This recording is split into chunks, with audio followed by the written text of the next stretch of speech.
Olá! Hoje a gente vai fazer uma análise aprofundada de um material que explora um movimento religioso contemporâneo, as chamadas igrejas LGBTQIA+. A nossa fonte principal é um artigo do portal teológico.club. O título é Igreja LGBTQIA+, uma heresia pouco conhecida do século XXI. Um título que já chega com os dois pés na porta, né? Totalmente. O autor é Diego Pereira do Nascimento e ele se identifica como pastor presbiteriano. Então a gente já sabe mais ou menos de onde ele está falando. Exatamente. E só para deixar bem claro desde o início, o nosso objetivo aqui é compreender a perspectiva dele, os argumentos, a crítica teológica que ele apresenta nesse texto. A gente vai reportar o conteúdo da fonte sem endossar ou refutar. É para entender o que está sendo dito. Ok, vamos analisar isso. Então, para começar, o autor já abre o texto com uma definição bem forte, né? Sim, ele a chama de denominações pseudocristãs. Pseudocristãs. E o que, na visão dele, desqualifica essas igrejas de serem cristãs de verdade? O ponto central para ele é a ausência do que ele define como confronto ao pecado. Ou seja, a principal característica, segundo o artigo, é que essas igrejas acolhem pessoas da comunidade LGBTQIA+, sem exigir que elas mudem ou abandonem práticas que a teologia mais tradicional considera como pecado. Entendi. E a partir daí ele lista os princípios que guiam essas comunidades? Exato. São vários. O primeiro, que é a base de tudo, é a ideia de que o amor de Deus é incondicional, independente de orientação sexual, de identidade de gênero. Certo. O segundo é que a diversidade de gênero não é só tolerada, mas é celebrada como uma criação de Deus. Ah, isso é um passo além. Um grande passo. E na prática, isso leva a coisas como... a bênção de casamentos de casais LGBTQIA+, por exemplo. E também a possibilidade de assumirem cargos na igreja, imagino? Sim, qualquer cargo eclesiástico, de pastor a bispo. E, claro, uma reinterpretação da Bíblia com um foco muito grande na inclusão. E ele menciona também que a própria igreja se torna uma plataforma de ativismo, certo? Isso. O último princípio que ele aponta é esse: a igreja como um espaço de luta pela causa LGBTQIA+. O artigo também cita outras nomenclaturas. Sim, ele fala em igreja inclusiva afirmativa, igreja gay, igreja queer, mas, por autor, são só rótulos diferentes para o mesmo fenômeno. Ok, a definição tá clara. Mas esse movimento surgiu do nada? O artigo dá alguma pista sobre as origens? De onde isso tudo veio? Sim, e é interessante notar que, embora a discussão teológica seja antiga, a organização disso em igrejas é algo bem mais recente. Faz sentido. E o texto aponta um marco zero muito específico: a fundação da Metropolitan Community Church, a MCC. Onde e quando? Em Los Angeles, em 1968. 1968? Bem no auge dos movimentos por direitos civis nos Estados Unidos. O timing é bem significativo. Totalmente.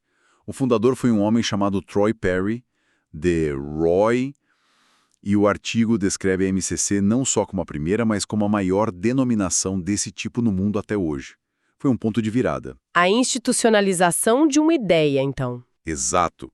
Uma comunidade de fé que se declarava abertamente inclusiva de uma forma que nunca tinha sido feita antes. Então a MCC foi a faísca inicial. Mas depois, outras igrejas mais tradicionais também começaram a se mover nessa direção. Sim. O artigo lista alguns exemplos que ele considera emblemáticos.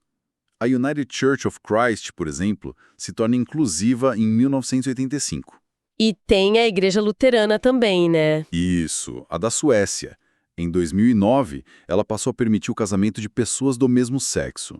Mas talvez o caso mais famoso, que gerou mais barulho, foi o da Igreja Episcopal. Com certeza. Em 2003, eles consagraram Gene Robinson, o primeiro bispo abertamente gay. Isso causou um racha gigantesco na comunhão anglicana mundial. Nossa, eu me lembro disso. E depois, em 2015, eles oficializaram de vez o casamento homoafetivo. E essa onda, claro, chega ao Brasil. Como o autor descreve essa chegada aqui? Ele descreve como uma importação, basicamente. uma extensão do movimento norte-americano que desembarca por aqui nos anos 90. E o texto traz um dado sobre a dimensão disso hoje. Sim, um dado que chama a atenção.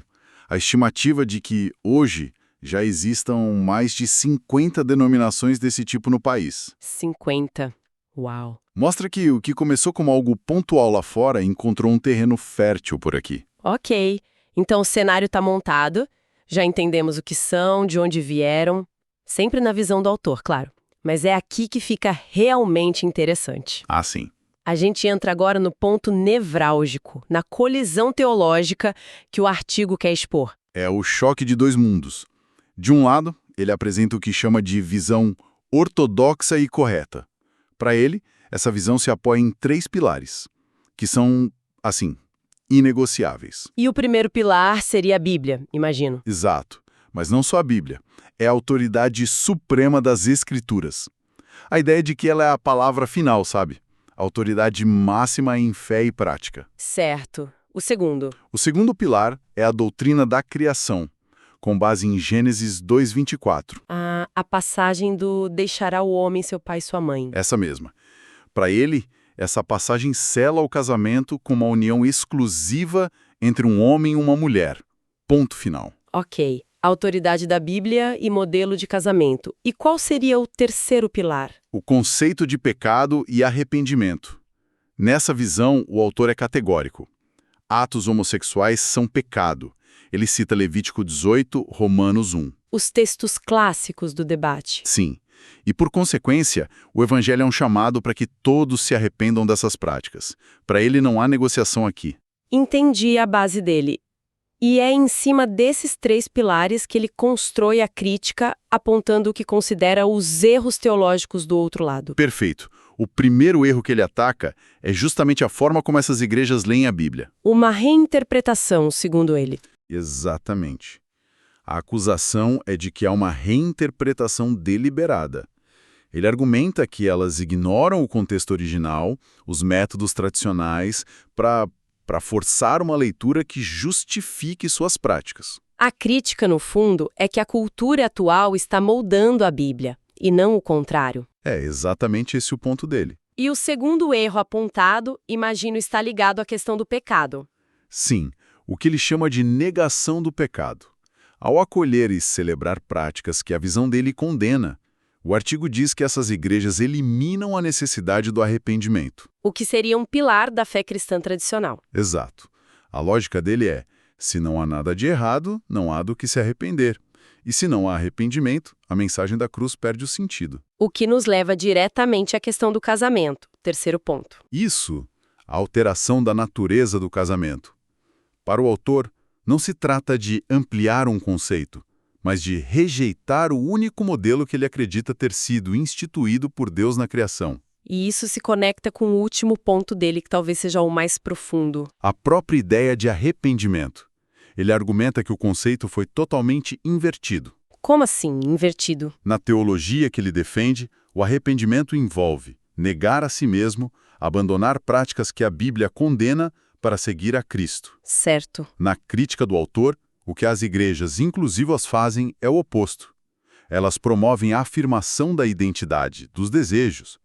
Então, ao invés de negue-se, a mensagem vira afirme-se. Para ele, é uma troca fundamental que descaracteriza o Evangelho. É uma crítica muito bem estruturada dentro da lógica dele. Mas o artigo não fala só de igrejas protestantes, ele abre um parêntese para a igreja católica, né? Sim, porque no catolicismo a dinâmica é um pouco diferente.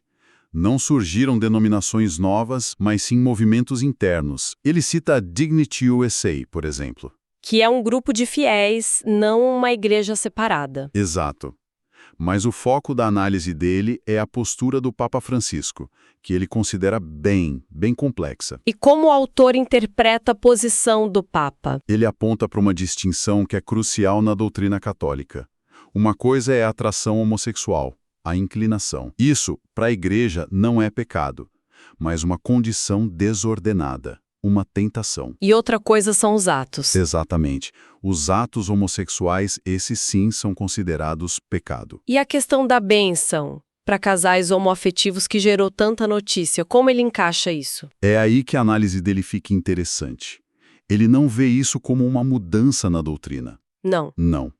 A leitura dele é que se trata de uma estratégia pastoral. Uma estratégia. Isso levanta uma questão importante: a diferença entre acolhimento pastoral e aprovação doutrinária.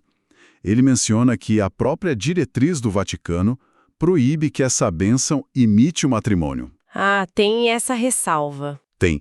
Então, na visão do autor, a bênção é uma tática para atrair os casais para a igreja, visando um eventual arrependimento. Espera um pouco, então a leitura é que a bênção é uma ponte e não o destino final.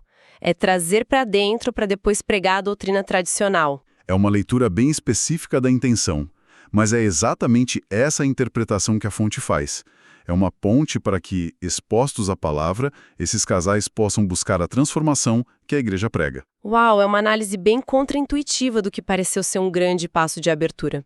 Então, resumindo a nossa conversa, a gente passou pela definição, pela história e pela crítica teológica que essa fonte constrói, tudo a partir de uma ótica. De uma ótica cristã que se vê como a guardiã da ortodoxia. Exato! E se a gente conectar todos os pontos, o que fica claro é que o cerne de toda essa discussão, pelo menos para este autor, é um conflito sobre autoridade. Autoridade e interpretação da Bíblia. Exatamente.